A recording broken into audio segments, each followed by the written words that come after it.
গ্ৰামীণ বিকাশ নিধি আৰু কৃষিল ফাউণ্ডেশ্যন এই দুটা সংস্থাৰ আপোনালোকৰ ওদালগুৰি ব্লকত এটা প্ৰজেক্ট চলি আছে। প্ৰজেক্টটোৰ নাম হৈছে মই প্ৰগতি আৰু 2023 বৰ্ষত আমি আপোনালোকৰ ওদালগুৰি জিলাৰ দুটা ব্লকত কাম আৰম্ভ কৰিছিলোঁ, ভেৰগাঁও আৰু খৈৰাবাৰী। যোৱাবেলিও আপোনালোকৰ ইয়াতে চেম হেৰিতে আপোনালোকৰ প্ৰগ্ৰেমটো হৈ গৈছে। চ' আজি যিটো প্ৰগ্ৰেম আছে সেইটো একচুৱেলি কমিউনিটি লেভেল প্ৰগ্ৰেম হয়। কমিউনিটি লেভেলে যিখিনি ষ্টেক হোল্ডাৰ আছে, যিমানবিলাক ডিপাৰ্টমেণ্টৰ যিবিলাক বিষয়ববীয়া থাকে, বেংক, অৰ্থনৈতিক দিশত যিমানবিলাক আছে, বেংক, ইঞ্চুৰেঞ্চ কোম্পানীয়ে হওক বা CSC চেণ্টাৰ, তেখেতসকল আহিছে অলৰেডি আজি। আৰু তেখেতসকলৰ লগত আমাৰ যিখিনি ভলেণ্টিয়াৰে প্ৰত্যেকখন গাঁৱত কাম কৰে, ভেৰগাঁও ব্লক আৰু খৈৰাবাৰী ব্লকত, তেওঁলোকৰ লগত চিনাকি কৰাই দিয়াই আমাৰ আজিৰ এই মিটিংখনৰ উদ্দেশ্য। আৰু ৰাষ্ট্ৰীয় গ্ৰামীণ বিকাশ নিধি আৰু কৃষিল ফাউণ্ডেশ্যনৰ মই প্ৰগতি আঁচনিখন অসমৰ 14খন জিলাত চলি আছে। ইয়াৰে আপোনাৰ ওদালগুৰিও অন্যতম। 2023 বৰ্ষৰ 2018 চনৰ পৰা আমি কাম কৰিছোঁ, 2015 চনতো কাম কৰিছোঁ আৰু 2023-24 বৰ্ষতো আমি নতুনকৈ আৰু 8খন ডিষ্ট্ৰিক্ট আমি ল'বলৈ চেষ্টা কৰিছোঁ। ইয়াৰ লগে লগে এই আঁচনিখনে আপোনাৰ নেক্সট ইয়াৰ আকৌ বেলেগ কেইখনমান ডিষ্ট্ৰিক্টতো আমি আশা ৰাখিছোঁ যাতে নেকি আমি তেওঁলোকৰ লগতো কাম কৰিব পাৰোঁ। আৰু ইয়াৰ মুখ্য উদ্দেশ্যটো হৈছে যে বিত্তীয় সাক্ষৰতাৰ মাধ্যমেৰে মহিলা সবলীকৰণ কৰা। কেনেকৈ বিভিন্ন চৰকাৰী স্কিম, বিভিন্ন চৰকাৰী আঁচনি যিবিলাক আছে তেওঁলোকৰ ৰাইজৰ মাজত লৈ গৈ কেনেকৈ তেওঁলোকক ভালকৈ প্ৰচাৰ চলাই কেনেকৈ আমি শুদ্ধ বেনিফিচাৰী বাছনি কৰিব পাৰোঁ।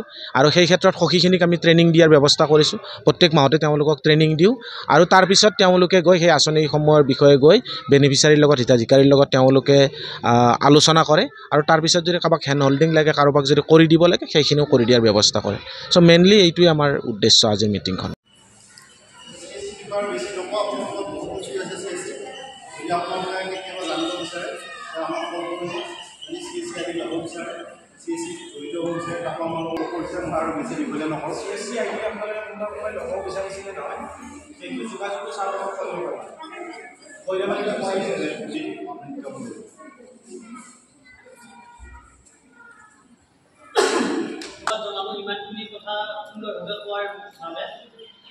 এতিয়া আমাৰ আৰু এটা চিনাকি পৰ্ব আছে। চিনাকি পৰ্বটো আমাৰ টংলা ব্ৰাঞ্চৰ NBFC bank manager sir north east Bharali sir আমাৰ মাজত উপস্থিত আছে। তেখেতক চিনাকি কৰি দিছে মলিনা বসুমতাৰী বাইদেউ।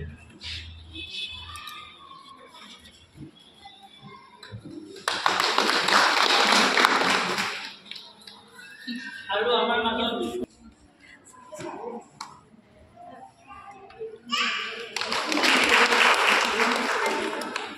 আৰু ইয়াৰ পিছত আমাৰ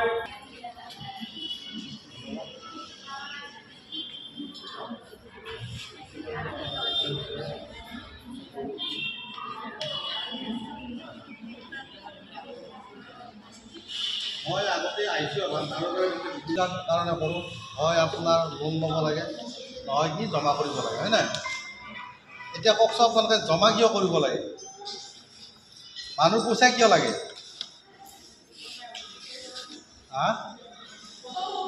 বিপদৰ কাৰণে লাগে, হয়নে? এই মানুহ আমি মানে কি ধৰক আমাৰ বয়সবিলাক সদায় বাঢ়ি যায়, হয়নে? কমি নাযায়, বাঢ়ি যায়। এটা সময়ত আমি ইনকাম কৰাৰ পথটো নাথাকে, মানে এটা সময়ত আমি ধৰক আমি 50, 55, 60 চৰকাৰী নিয়মমতে 60 বছৰৰ পিছত আৰু কি তেওঁ ইনভেলিডে দেখুৱায়, হয় নাই? চৰকাৰৰ পৰা এইখিনি কৰি তেওঁক অৱসৰ দি দিয়ে, তেতিয়া আমাৰ পইচা নাহে। সেইকাৰণে আমি নিজৰ কাৰণে অলপ পইচা জমা কৰিব লাগে, বুজি পাইছেনে? আমি নিজৰ কাৰণে সেইকাৰণে ডেকা বয়সতে অকণমান পইচা জমা কৰিব লাগে, যিটো আমি কি কৰিব লাগে, ভৱিষ্যত পইচা প্ৰয়োজন হ'লে আমি সেইখিনি পইচা আমি সঞ্চয় কৰোঁ। আপোনাৰ বেমাৰ আজাৰ হ'ব পাৰে, হয় নাই?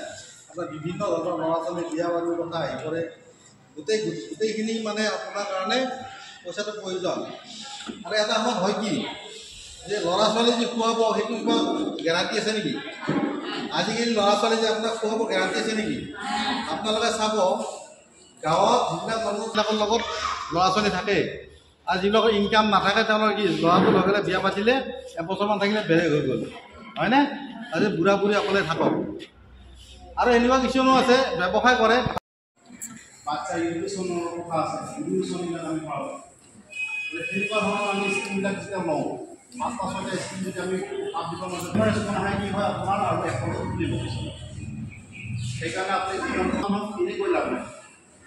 কিছুমান মানুহে যিমান আপুনি ভাল বুদ্ধি দিয়ে আপুনি যদি এটা পূৰ্ণচন্দ্ৰৰ ওচৰত লৈ যায় সেই সেইটোতো পাথৰ পোৱাতে আপোনাক পাথৰ কৈ আহিব আপুনি আৰু সেইটো কৰিব নোৱাৰে গতিকে সেইকাৰণে যেতিয়া কাষ্টমাৰ কিছুমান বাচিব প্লাছ বেনিফিচিয়াৰী চাব প্ৰথম পজিটিভ কাষ্টমাৰজনে চাব অলপ চাব যে সি ইনভেষ্টমেণ্টত ইচ্ছুক হয় যদি ইচ্ছুক নহয় তাক বেছি কৈ নাখায় বা সিয়ে কৰিব আপুনি তাক ক'ব যাওঁতে আপোনাক নিগেটিভ কৰি কথা গতিকে আমি যেতিয়া আমি যাওঁ তাক আমি বুজাওঁ যে সদায় পজিটিভ মাইণ্ডটো আপোনাৰ থাকিব লাগিব আৰু তেওঁৰ পজিটিভ মাইণ্ডটো থাকিব লাগিব আৰু যেতিয়া বুজাব তাৰ আগতে আপুনি নিজে অলপ বুজি ল'ব লাগিব আপুনি বুজি ল'ব লাগিব ছিষ্টেমটো কেনেকুৱা বা কেনেকৈ কৰিম বা ক'ত কি বস্তু পাওঁ তাৰ কাৰণে আপোনাৰ চবতকৈ এটা ভাল গুৰু হ'ল আমাৰ ইউটিউবত আপুনি তাৰপাছত আপুনি পাব্লিকক বুজাব বা তাতকৈ যদি আপোনালোকে সেইটোত যদি নোৱাৰে তেতিয়াহ'লে ছাৰহঁত আছে আমি আছোঁ আমাক ধৰিলেও আমি আপোনাক সেইটো ছাৰ্ভিচৰ বিষয়ে বুজাব